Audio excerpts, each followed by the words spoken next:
Assemble! Stay dandy, baby. Get ready to chaw-law, head chaw-law, my friends, because it's time to take a look at the latest chapter of Dragon Ball Super, the continuing battle between Goku and Moro. Will Vegeta arrive in time? Let's discuss it right now. Christian, I want to go ahead and start with you. What did you think of this chapter? Just your overall thoughts. Well, the first few pages were overall awesome. It's just a bunch of, it's what people love about Dragon Ball Z and what people make fun of about Dragon Ball Z. It's a bunch of dudes powering up in the middle of a desert. Yeah. That's literally the first few pages. And it's awesome because we're getting to see Goku use Ultra Instinct at his biggest ability that he currently has available to him. And, he just thought, oh, I'll just go full out and I'll win, or I'll gamble it all. Because he realized this, the game of Dragon Ball Z fights of, I'll show you a little bit of my power, you show me a little bit of yours, wasn't going to work with Morro. Mm-hmm. And so he went all in and he lost. He tried. It did not work. Yeah. What'd you think of the first few pages? Again, same thing. It's classic Dragon Ball, just powering up and sizing each other up, and then a lot of classic choreography. The type of stuff that we've seen a lot of from Dragon Ball, which, might get kind of old to some readers or viewers. Mm-hmm. Me, I eat this stuff up every time, even though I've seen it like a million times. It's really satisfying. And it also reaffirms that Morro is an incredibly powerful and durable villain to be able to go up against Goku, because we have to realize, even though this is only the first form of Ultra Instinct Sign, still, Morro is able to not only take all of his attacks, but also dish it out as well. I mean, go back to the Tournament of Power. Look when Goku was using Ultra Instinct Sign for the very first time. Even though Jiren still outclassed him at this point, he was still shocked and moved by all of his attacks and even had a little bit of damage dealt to him. Yes. Morro has clearly devoured a lot of planets and taken a lot of power from them, and it also lets us know that apparently a lot of energy exists within these planets altogether. So, I think they did a pretty good job of showing that Morro is incredibly durable and strong. But again, going back to the whole fighting choreography thing here, it was all classic. It featured one of my favorite things that Goku does, which is not a kick, it's not a punch. I know this is just stupid. I love when he elbows people in the face and stuff. Yeah, it is still, this is the thing about this Ultra Instinct. It no longer feels like Goku as a Zen monk fighting back automatically. Mm-hmm. It kind of is transforming into more Goku with Ultra Instinct powers. Exactly. So, and who knows if that's going to last once he gets full Ultra Instinct. Maybe that power is so consuming that it will change his fighting style. But overall, I just thought it was really interesting how well drawn Morro was. I think that's one of my favorite parts of this chapter. Oh, the artwork in this chapter kicked ass. Yeah, and also you understand the scale of how large Morro is. Usually, larger villains never mean anything. Mm-hmm. Like if you're bigger, it doesn't mean you're stronger. We've seen that concept never work out in Dragon Ball Z many times, but I think this is the first time I've seen a villain that's actually scary and large. I mean, hell, Frieza's a foot shorter than Goku. Yeah. None of the big villains ever seem to matter. And this one, he almost is demon-like, and it's believable. And there are dog people in Dragon Ball Z, so saying someone looks like a demon doesn't honestly mean that much, but he did look extremely terrifying, and everyone that fought him this chapter said how it felt like punching steel. Yeah. Like he's made of something different than a normal organic being. Mm-hmm. And overall, I just thought the beginning was great. It was a hype chapter. As soon as I saw Goku and Morro go full out, and we had our standard commentary characters. Oh, yeah, of course. You got to have Gohan, you got to have Piccolo, the android saying, we can't get involved, these guys are too powerful, all that stuff. Or the angels. Or the angels, too, just sort of commenting on the fact that Goku's using way too much power, angels shouldn't interfere, which basically lets us know that Maris is probably going to interfere in this in some form or fashion, which could have a pretty big result. It could mean that he could be excommunicated from the Order of Angels, and he could end up, for all we know, being a brand new side character of the series. Or he could get erased. Or something, which would be really devastating as well. I think that's what's probably going to happen. It would open up a whole different can of worms for the series after that point. Yeah. Also, I want to go back to that thing you mentioned where, Goku is sort of using Ultra Instinct, but he's sort of combining it with his classic fighting style. Yeah. That is an interesting thing to bring up, because when he usually uses Ultra Instinct, he kind of just moves, as the name of the technique would imply, on instinct. Yes. He sort of just automatically dodges around different techniques, and that's not really happening here. No, he's straight up just attacking, and hopefully it'll work out. But the advantage of Ultra Instinct is not coming into play here. And maybe that's to show how powerful Morro is.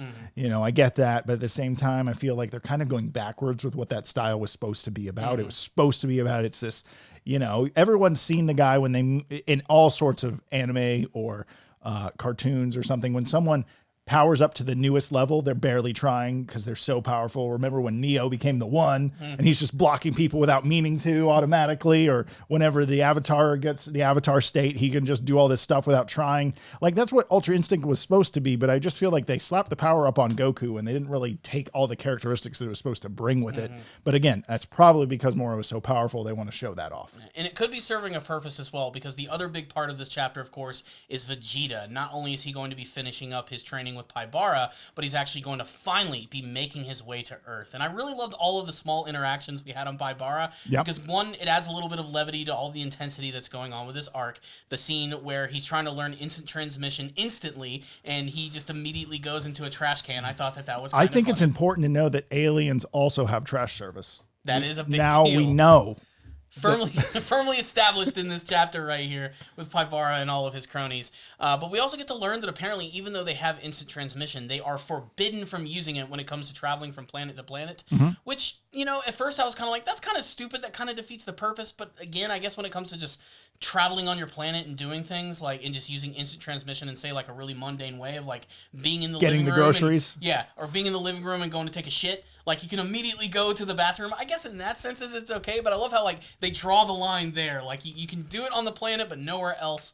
And that's just the way it is. I'm going to say they used it as a way to pad out the chapter because they really didn't have much happening in this chapter. No, not really. I think that's kind of what it was. Like, Vegeta's failure to use it correctly first, and then him using it correctly. And it shows you how good he is with these new powers. What are they called? Spirit energy? It's like, spirit energy. Sage power? I don't know what you want to call it. Might as well be the sage power from Naruto at this point. You know, it's the point is that he's really good with it because he literally never trained on Ultra Instinct, didn't want to learn it because that was Goku's move, and then learned his own moves. And he's like, fine, I'll learn it. And he learned it really quick. So it shows you he obviously has been putting in the work. And that has never been Vegeta's problem. He puts in work.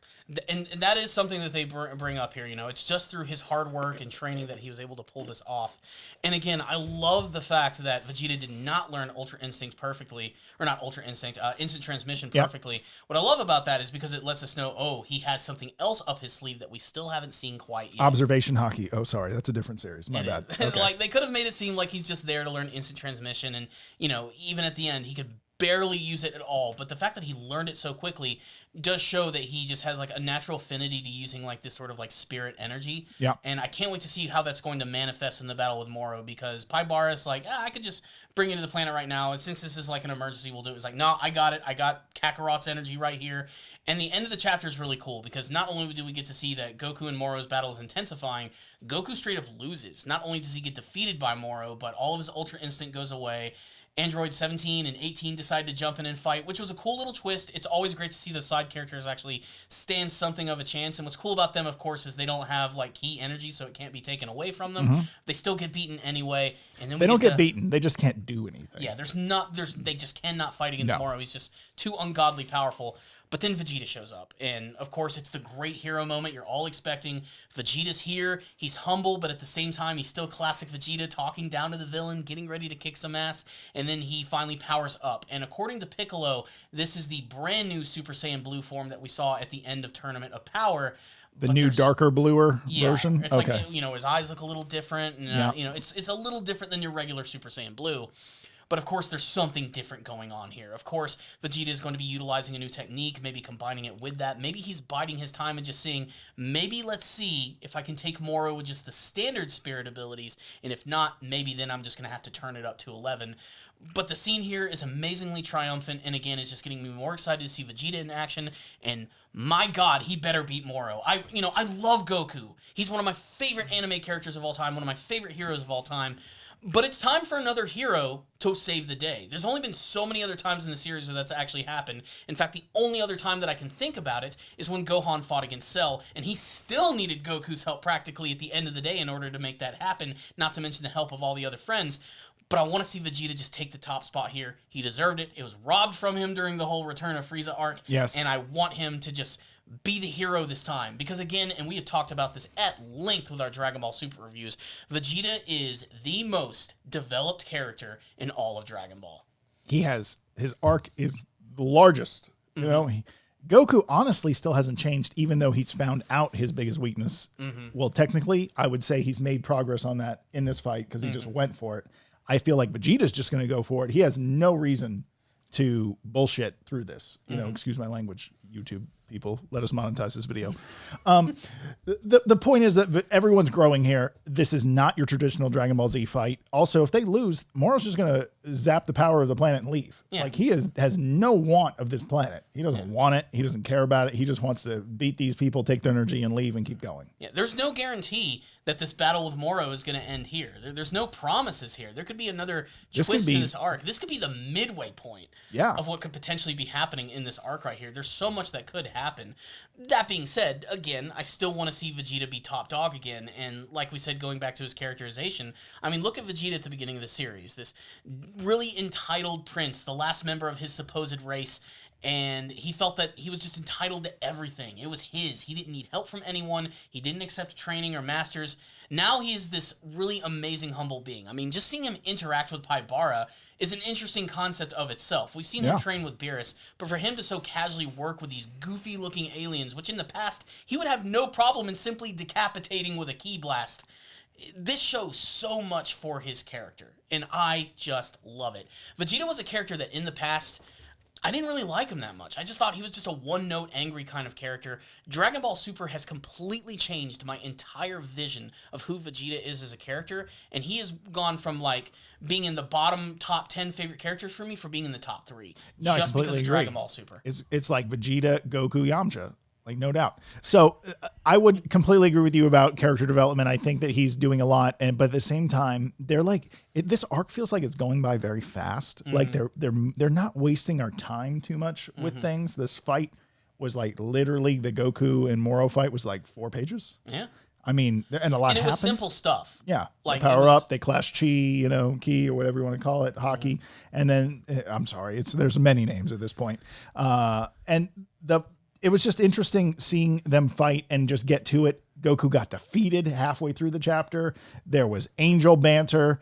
There was confirming that Beerus gives 2 shits about everything. There was confirming that Vegeta's trying to get there, and he gets there, and he powers up. You know what I'm saying? Like, they shoved a lot into this chapter, and that's why it's an easy, like, 5 out of 5 for me. Oh, I'm in a total agreement. 5 out of 5 chapter for me. Yeah. You mentioned it at the beginning. I thought the artwork was really on point in this chapter. I like that they do monthly. I hate waiting for it, but it looks good. It always looks consistently good. The clashes at the beginning looked great, not only with just them powering up, but the actual fighting choreography itself. Again, nothing too inventive or anything, but it looked really solid throughout. And the final moments with Vegeta showing up, powering up, and just getting ready to go into the fight, awesome. 5 out of 5 for me easily. As a Dragon Ball fan, I am incredibly satisfied. Yes. But you got our thoughts on the chapter. We want to get yours. Make sure to sound off in the comment section below what you thought about the big battle between Goku and Moro. Is this really it for Goku? Or are they just biding his time for Vegeta to come in and him to come back? Or is Vegeta going to be the top dog in this fight? Is he going to take down Moro, the planet devourer? What do you guys want to see from the future of the Moro arc? Christian, you want to leave us with anything else? Yeah, I just hope that we don't see character flaws come in to destroy the potential of these fights. I don't want to see Vegeta get cocky if he gets Moro down. He should learn his lesson by now. I mean, Frieza won because of him being like cocky. If he's about to defeat Moro and then gets cocky, and he's like, do you have another form we haven't heard about yet? Yeah, no. None of that. I want complete destruction of the bad guys. I want no mercy. I want brutal berserk type action right now. And I hope that's the way it goes. I don't want dumb character flaws to get in the way of this fight. I don't mind Vegeta instant transmissioning into the trash can. That doesn't bother me because that's funny, but he's not fighting. Anything after the bingo dance, it don't matter anymore. The bingo dance. The point is, let's keep the momentum here. Let's keep this serious. Let the side characters go off and do the goofy stuff. Let's keep this fight on point. Keep this momentum. It's amazing. Again, 5 out of 5. Very excited about it. Hope you guys leave your comments telling us what you think down below. And make sure to give this video a like, subscribe to this channel for more videos just like this one. I'm doing a ton of anime reviews. I got some Patreon reviews coming up. Speaking of which, make sure to check out our Patreon, our PayPal accounts in the description box below. If any of you guys make a small donation, I will review an anime series of your choice. I'm currently working on 3 of them right now. The first one's going to be coming up probably within the next week to week and a half, so make sure to stay tuned for that. The other one's going to come even sooner because it's a shorter series. Otherwise, I'm loving these Patreon reviews. They're really awesome, and you guys can make them possible. Otherwise, that's it for our review. We'll see you guys in the next Dragon Ball Super review. And until next time, stay dandy, baby.